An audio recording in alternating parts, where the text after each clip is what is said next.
Kahkeshani versus Hann. I don't want to butcher the name, so I'm not sure. All right, sir. Good morning. May it please the court. My name is Matthew Probus, and I'm here representing the appellant Stephen K. Hann. And this case presents the interesting question of the intersection of the Texas Construction Trust Fund Act with Section 523 of the Bankruptcy Code.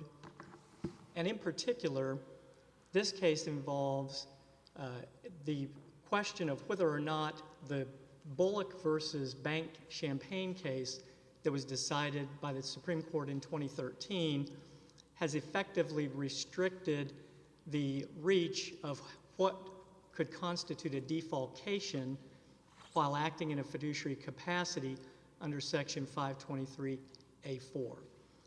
Under Section 5, the bankruptcy court is the purveyor of what constitutes a non-dischargeable debt.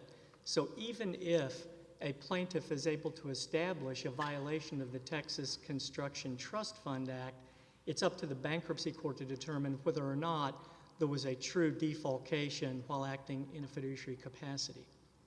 This court has wrestled in the past with what the fiduciary capacity is that could be created under the Texas Construction Trust Fund Act because the Act does not create a true express trust. This is not a trust. It's a technical trust that's a statutory trust. And this court has determined that you cannot have a statutory trust that creates a applicable trust that is prior to the Act has to create the fiduciary capacity and the fiduciary obligations prior to and independent of the wrongful act. The Texas Trust Fund Act creates a violation when the trustee of the funds, which is the builder in this case, Mr. Hann, takes funds in and uses, disperses, pays those funds out with either knowingly, intentionally, or with an intent to defraud, pays them out prior to paying all of the subcontractors or expenses related to the project. Counsel, is there anything in the Act itself or in any of the cases that talk about the statute that dispositively state that there's a fiduciary obligation? What can we look to hang our hat on that with certainty? I take it there's nothing in the Act itself that uses that word because we didn't find any and none were cited. That's correct. Cited in the briefs. That's correct. Where do we go to get that heightened duty? And I think the appellate's position is that it just doesn't exist. And in fact, this court's opinions in Angell, through Boyle, and then on into Nicholas post-1987 when the Act was actually broadened into Tran, which is actually a case that Judge Wiener wrote for the court under the Texas Lottery Act. And I think Judge Wiener's opinion in Tran is very instructive because it points out the fact, and Judge Wiener looked at Boyle and at Nicholas, and he points out the fact, that, which all of the cases out of this court have pointed out, that there's no duty to segregate the funds, that the funds can be used on other projects, that I think Boyle says there's no red, blue, or yellow requirement under the funds that are taken in by the builder. In other words, the builder doesn't have to take Project A's funds and apply them to the expenses of Project A, take Project B's funds and apply them to Project B.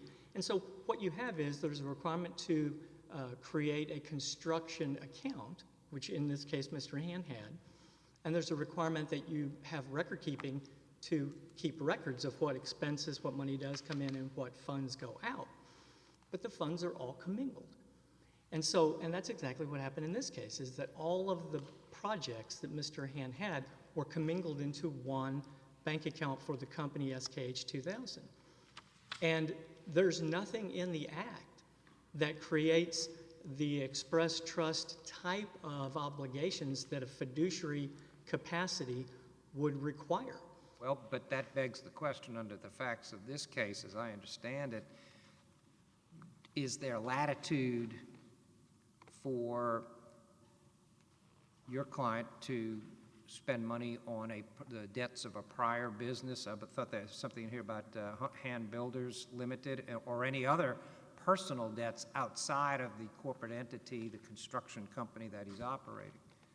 I think that's where we look to Bullock, really, because Bullock actually involved an express trust, a true trust that was established by a father's death for the sons, and one of the sons was the trustee of the trust, and he made loans, personal loans, to himself and to his mother to use in personal business ventures. Ultimately, the funds were repaid, but the court in Bullock says that that's not the type of wrongful conduct that constitutes defalcation for purposes of Section 523. And so in this case, even though Mr. Hann, the findings were that he did take payments out of the construction account and make payments to his own expenses and to his other company's expenses, but that's not the type of wrongful conduct that's now required under the Bullock case. And so I think that when you get, and it also leads us to the next point, really, which is this commingling point. In order to show any violation of the Texas Construction Trust Fund Act, you have to show that the funds, the trust fund of this project, were the ones that were used prior to the payment of the construction funds on that project. In this case, there are no subsidiary findings that are evidenced in the arbitration award that show that this money that Mr. Kahkeshani paid in to this construction account that was commingled were in fact the ones that Mr. Hann used to make his payments of his personal expenses. In fact, there is a subsidiary finding that the arbitrator makes in the award that Mr. Hann actually got loans from other people and brought them into his account. There was a $100,000 loan and there was a $200,000 loan. And so it's quite possible without any subsidiary findings in the arbitrator's award to benefit the bankruptcy court or the district court on this motion for summary judgment that in fact Mr. Hann used the funds from those loans to make his personal payments. And then there were other projects. It's quite possible that the other projects were paid from the Kahkeshani funds that came in and that Mr. Hann took those funds and paid them out on other projects, which the Texas Construction Act says is appropriate. You don't have to follow the red, blue, and yellow rules. You can take funds from one purchaser, one customer, and apply them to project expenses of another project. And so there's absolutely no tracing that was done that we can see in the arbitration award. Interestingly, this court in re Swore, which I believe is a 2009 case, it was pre-Bullock. Judge Jones wrote for the court, and in fact, at the end of her opinion, she says there's no evidence of tracing here, and so we don't know if the funds of the one project were actually the funds that were used to make the loan repayments. And in Swore, that was a case, again, where the principals of the corporation had taken repayments out of the corporation for personal loans that they had made in. Judge Jones held that, in fact, those weren't loans, it was capital contributions. And she went further and said a withdrawal of a distribution on a capital contribution is not a project expense. But she ultimately said, but I still can't tell if there's even a violation of the Texas Act here because there's no tracing that's been done. And so she remanded the case for further proceedings. And Counsel, let me ask you, and this may be going in a different direction than what you've argued up to this point, but as I understand the record, the case was sent to arbitration for fact-finding and some recommendations, and then the bankruptcy court not only considered those facts, but also an affidavit, which to me are evidentiary facts in that form. It's testimony that's not before the arbitrators. So under what authority did the bankruptcy court, was there something that allowed it to supplement what the arbitrator returned? Is there some provision, or was there some agreement that allowed it?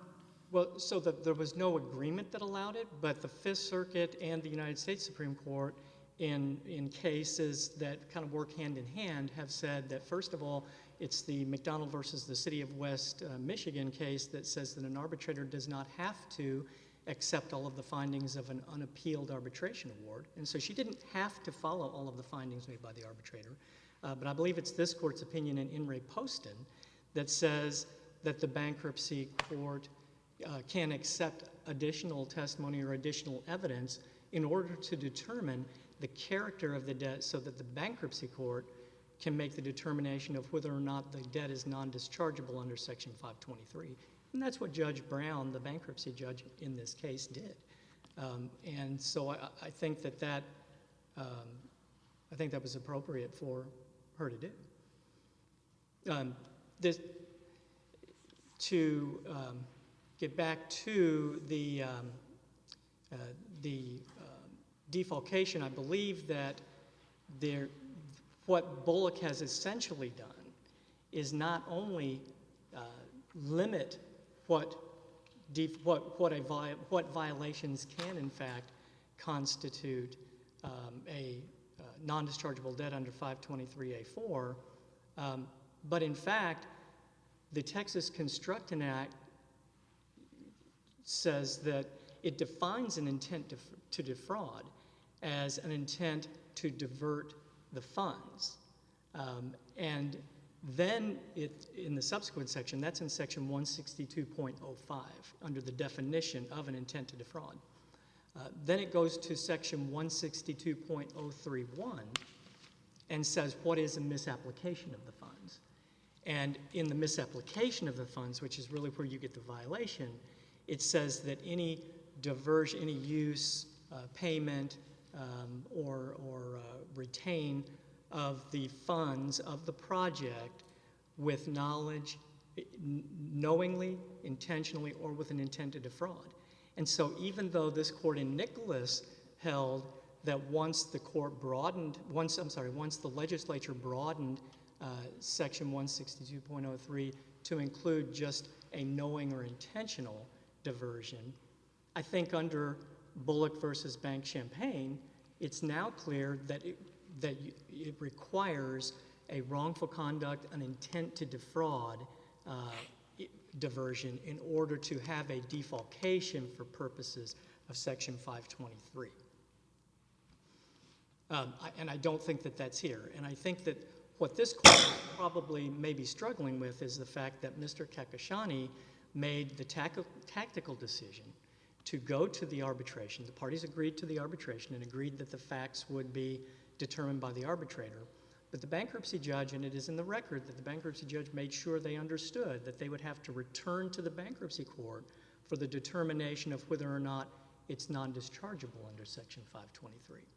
When Mr. Kahkeshani returned to the bankruptcy court, instead of going to trial and trying the case to the bench and bringing all of the evidence that was submitted to the arbitrator into play, he filed a motion for summary judgment. And in fact, on his motion for summary judgment, he could have attached all of the exhibits and the transcript of the testimony in the arbitration to the motion for summary judgment and at least created some type of a fact issue or had some subsidiary findings or some subsidiary evidence to reflect the wrongful intent that would make it defalcation under the wrongful intent standard of Bullock. He didn't do that.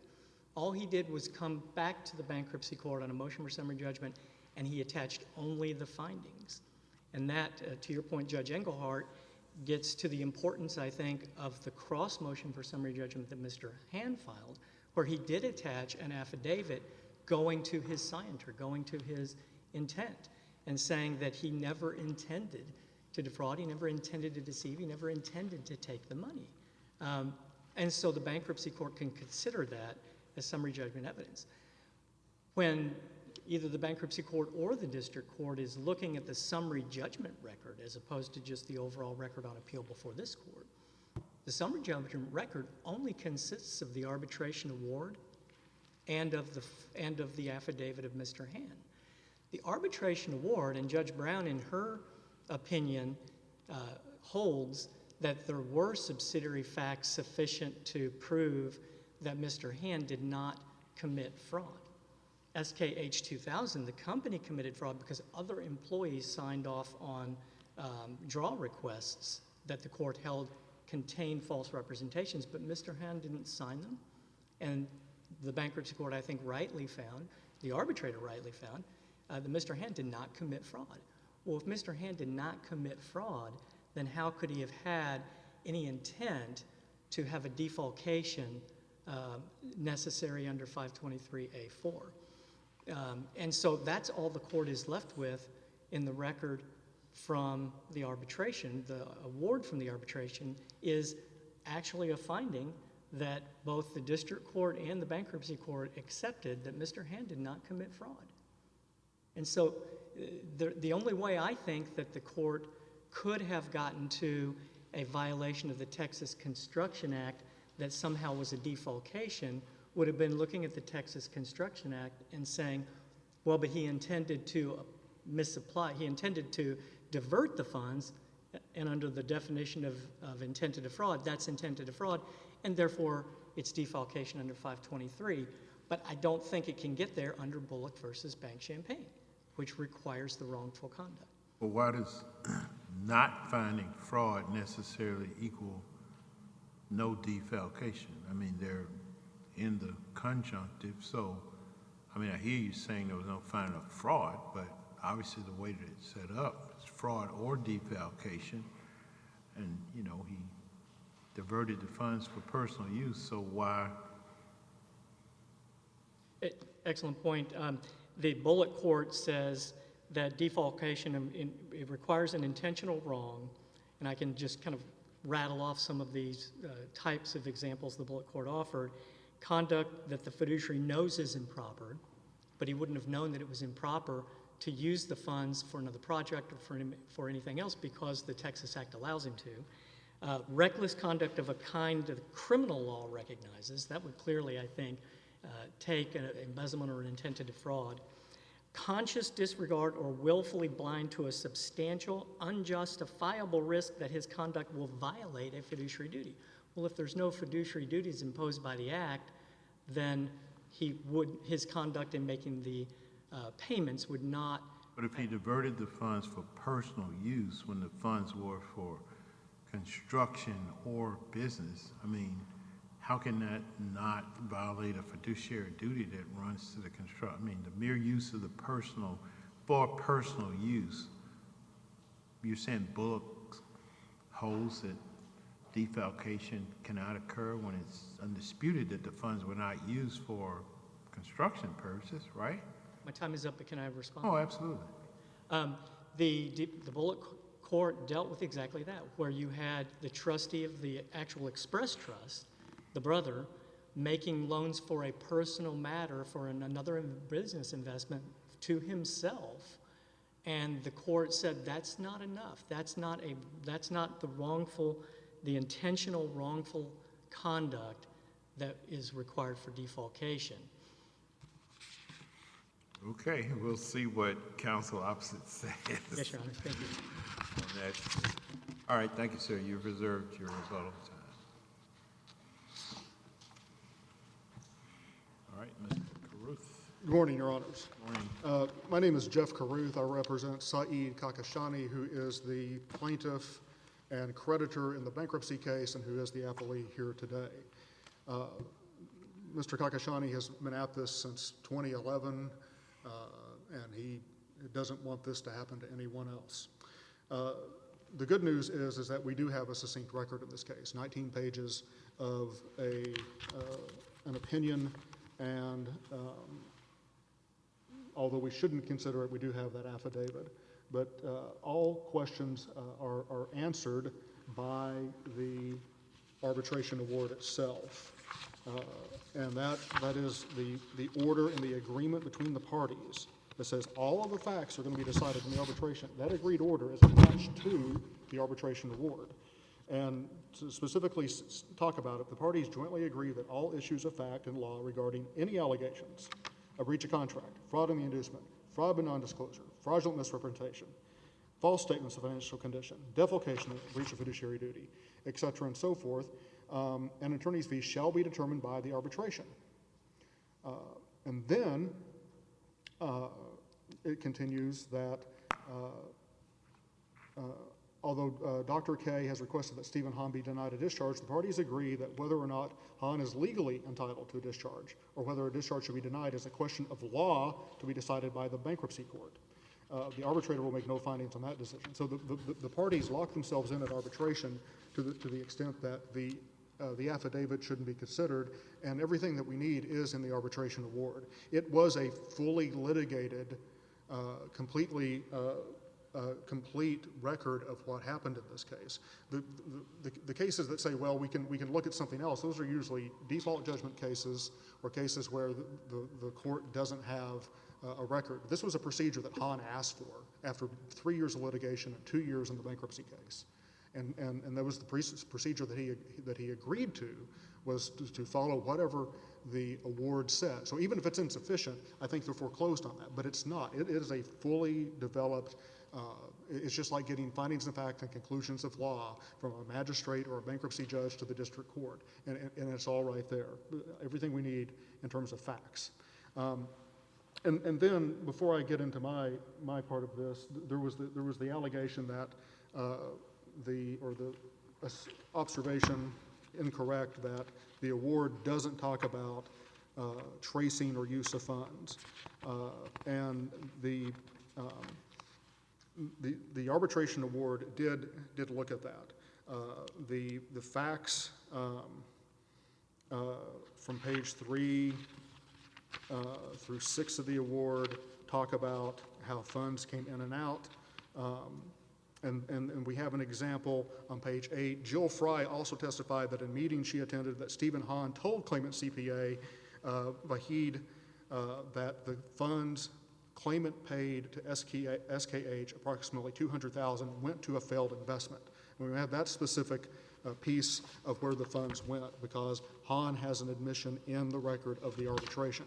So that the arbitrator did look at that, and a complete tracing is not necessary to arrive at a finding of misuse and intent to deprive under the Trust Fund Act. And misuse and intent to deprive are sufficient without all this extra tracing exercise.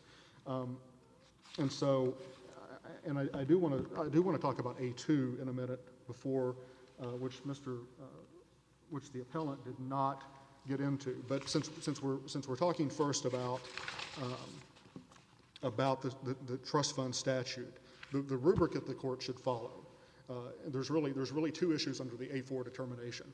Was there a fiduciary duty that it was encompassed under A4, and was Hann liable under Bullock and its interpretation of A4? And so this idea that there has to be some sort of prior express trust that everybody knows about and signs off on ahead of time, that's a red herring in this case.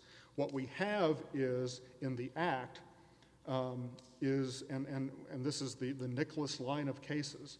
The fiduciary duty is defined as, the Act creates fiduciary duties encompassed by 523A4 by the conduct that the Act defines as wrongful.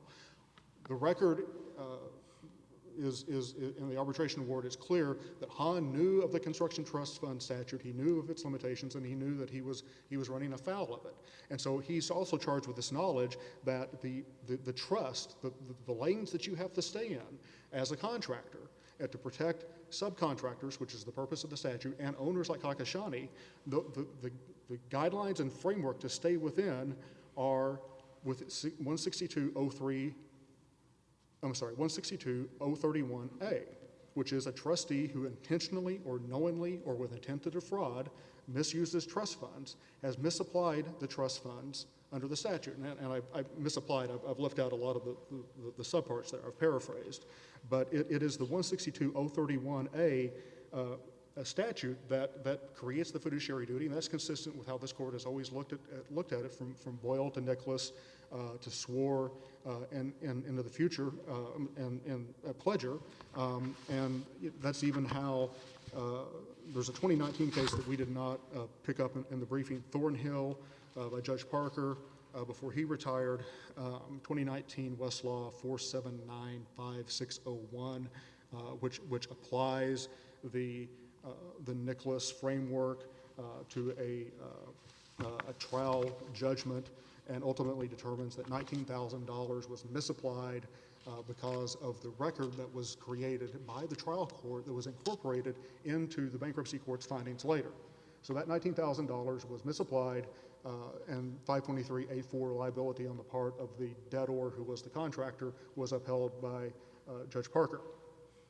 So we have then this question of, we have the question of what the boundaries are. Then how do we make this work under Bullock? And this court's application of defalcation, it was consistent with Bullock before Bullock. We talked about that in the brief. And Hann is liable even under the Bullock standard, and this is an easy call.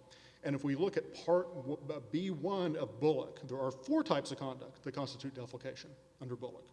Bad faith, moral turpitude. Number 3, other immoral conduct. Number 4, intentional wrongs. And then 4A, according to the opinion, is the intentional wrong itself. And then 4B is recklessness. And then there's 2 subparts of recklessness: conscious disregard or willful blindness. And so Bullock doesn't require that the conduct actually be fully criminal in nature. And that consideration is in B2 of the opinion. And the B2 part of the opinion, which I want to stop and highlight for just a second, and I'm going to read most of it. Defalcation is commonly used, hence as Congress might have understood it, can encompass a breach of fiduciary obligation that involves neither conversion, nor taking and carrying away another's property, nor falsity. So that's the first qualification of what defalcation means after B1 of the opinion. Nor are embezzlement, larceny, and fiduciary fraud simply special cases of defalcation as so defined. The statutory provisions make clear that the first 2 terms apply outside of the fiduciary context. And defalcation, unlike fraud, may be used to refer to non-fraudulent breaches of fiduciary duty. So, and Judge Stewart, I think you kind of raised that in one of your questions, that fraud and defalcation are separate, and we can have non-fraudulent breaches of fiduciary duty under the defalcation standard in Bullock. So then when Bullock is applied to the Texas Act, Hann as the trustee is subject to A4 liability in several different ways. The finding of intent to defraud by itself satisfies Bullock.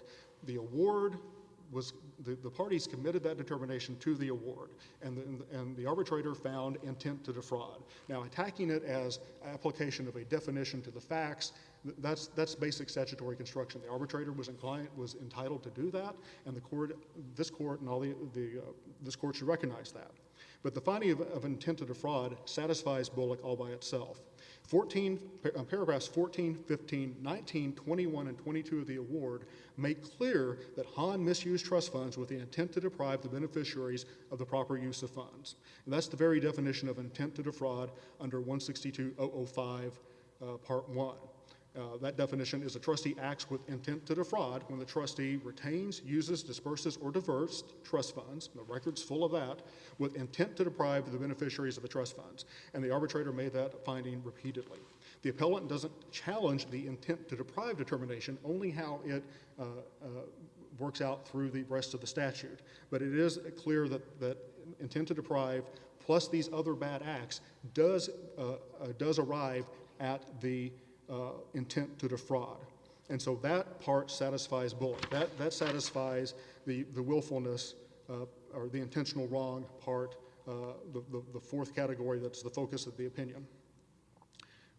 So then we have intent to defraud also because that is a felony criminal statute under 162.32b. It meets, so the fact that we have intent to defraud and it's criminal meets even the harshest application of Bullock. And the intent to defraud was found, once again, in paragraph 22 of the award. It's also worth noting that there's a lower threshold that might come into play, which is the misdemeanor aspect of this. Any misuse of funds under 32A, any misuse of funds is a violation of 162. So it's not, you don't have to, if you're just looking for criminality as the key for Bullock, simple misuse is enough. But then let's turn to recklessness. So the award talks about knowing conduct. And then we get the misuse, the 005 definition gets us to intent to defraud, but we have a lot of other language in the award that talks about knowing conduct, and the district court looks at section 6.02D of the penal code, which ranks conduct, and you have intentional, knowing, and reckless. Well, knowing conduct is higher than reckless, and Bullock tells us that reckless conduct satisfies the defalcation statute under the test for A4. So we have knowing conduct throughout the award, and therefore we have recklessness. And in fact, in paragraph 21 of the award, Hann conceded to the arbitrator that he did act recklessly.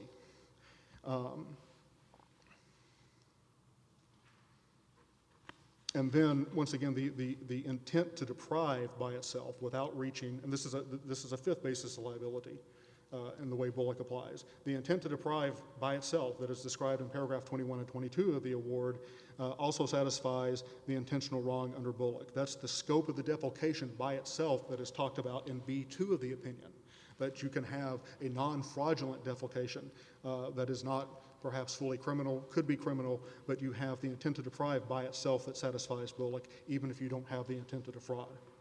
So we have a variety of ways that Bullock actually applies to this case, and this is not such a hard determination under A4 after all. Now what I didn't hear anything about was A2, which was the other basis of liability, 523A2 for fraud or false pretenses or false representation. And so that's the part where we heard a little bit about that, but we didn't hear about Bartenwerfer. So the bankruptcy court determined that in paragraph 25 through 27, determined that Hann was liable to Kahkeshani for false representations because Hann was the alter ego of SKH. Last month's decision by the Supreme Court in Bartenwerfer is dispositive in favor of appellee on the question of Hann's liability under 523A2.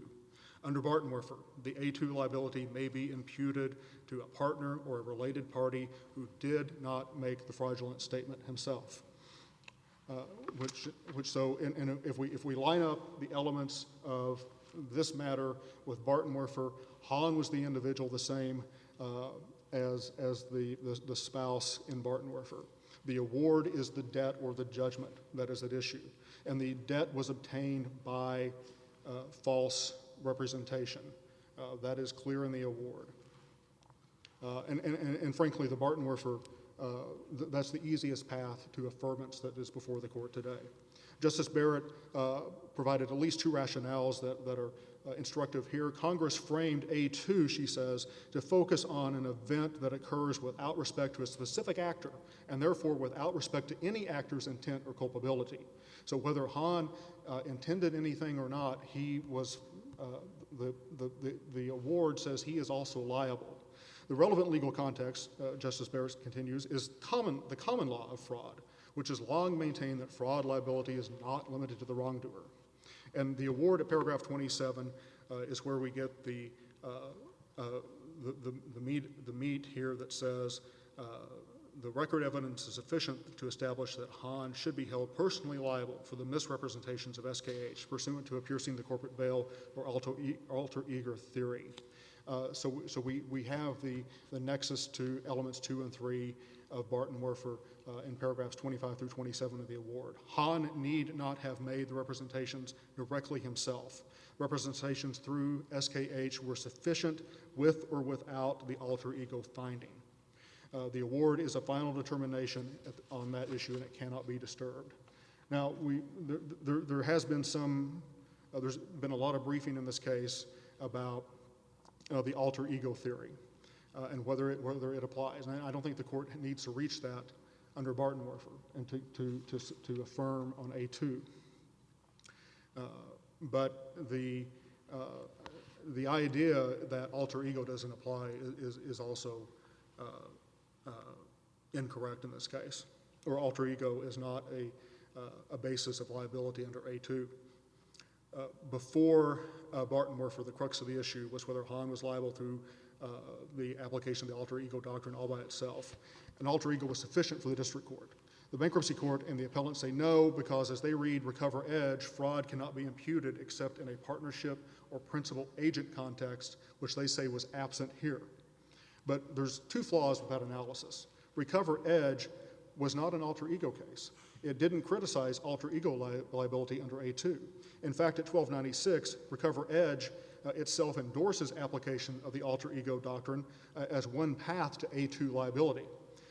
The rationale of Luce, Quinlivan, and Recover Edge, and advanced by the bankruptcy court and the appellate, and the facts of this case deal with those cases deal with partnership or principal agent situations. They don't negate alter ego. And if we think about alter ego and how it is also an easy path to affirmance, the cases, Quinlan and Luce, that support imputed liability in the partnership context and the principal agent context, well, that involves A, connecting to B. So we're going to connect a principal to an agent, we're going to connect a partner to a partner, and we're going to impute liability by the actions of the agent to the principal or one partner to the other partner. Well, alter ego doctrine says they're one and the same. There's no connection. You don't have to run a cord from one to the other. They become one and the same and they're merged. And that was the case here. And that's the natural effect and the remedy of any alter ego theory. And that's what the arbitrator found here, is that there was no distinction between SKH and Hann. It was his personal fiefdom. He was paying off old debts. He was running personal expenses through it, and it was just simply there was simply no separation between the two. So alter ego is an easy application in this case for liability under A2, because they're one and the same. So I mean, it's easier than imputation for principal agent and partnership. Recover Edge also doesn't fit this case because obviously the jury found that Carpenter didn't do it. He wasn't, the subject of Recover Edge wasn't guilty of the conspiracy to defraud. Appellant also talks about in the brief that there was no finding that Hann was an employee or agent, but that's simply not the case, because the record is very clear that Hann was everything. He was the director, he was the sole shareholder, he was the president, and he ran SKH. So that's not applicable. And then the approach of Barton Werfer itself would permit alter ego liability, but I don't think you have to get there because of Barton Werfer. We also talk about, we also throw in A6, or not throw in, but we add A6 as a potential grounds of liability, and we would also submit that the conduct in this case does meet the Geiger standard of willful injury within willful and malicious injury. The intent to deprive is throughout the opinion. The intent element of Geiger is there. The malicious intent is there. The intent to harm, which is the intent to deprive the rightful beneficiaries of the trust funds. Hann acted with the intent to deprive, he misused funds, and the injury is inescapable when funds are advanced from Kahkeshani and used for everything else except on his house. And so for these reasons, we would ask that the court affirm the district court on A2 and A4 and on A6. Thank you. All right, thank you, sir. Back to you, Mr. Probus. What's your response to the SCOTUS case? To the what, I'm sorry, Your Honor? The Supreme Court case, Barton Werfer? The opinion from Justice Barrett? Yes, Your Honor, and I pointed this out to the court in my 28J letter. Barton Werfer is a case involving a husband and wife, sold a house. There was a finding of fraud by nondisclosure against the husband, but they were in a partnership, and so the wife was found to be liable as well as a partner, and Barton Werfer, unfortunately, I believe from the appellant's standpoint, has completely changed how Section 523A2 is viewed now. What the Supreme Court has said is that because it is written in the passive voice, you don't look at the actor that committed the wrong, the fraud, you look at the nature of the obligation and whether that obligation arose from fraud, and then whoever is liable on that obligation is in fact liable and it's not dischargeable. My response to you as to how that impacts Mr. Hann is that there are no subsidiary findings that the arbitrator made as to alter ego. So number one, Bartenwerfer did not involve alter ego, although certainly if Mr. Hann is liable as an alter ego on the judgment, I believe it's possible that under Bartenwerfer it's non-dischargeable, but there was no subsidiary finding of alter ego. If you look at the arbitrator's award, he makes conclusory statements about that, oh, this was, Mr. Hann was the alter ego of his company. But alter ego, there has to exist such a unity between the corporation and the individual that the corporation ceases to be separate. And holding the corporation liable would promote injustice if only the corporation is held liable. But in this case, even though the arbitrator made these conclusory statements to reflect this holding of the Texas Supreme Court, he didn't say how many payments were made, that he always put his money into the corporate account and used it to pay his personal bills.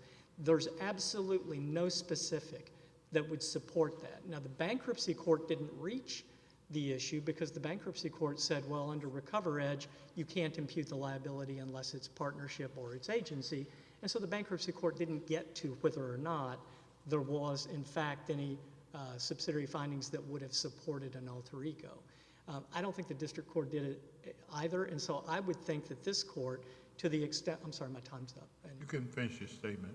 Thank you, Your Honor. I would think that this court should remand in that event to the bankruptcy court to make determination of whether or not there was an alter ego, that Mr. Hann was an alter ego. Okay. All right. Thank you, counsel. We have your argument and the briefing. Appreciate both counsels. The case will be submitted along with the other cases that we have for today, and we will get it decided as soon as we can. Appreciate it.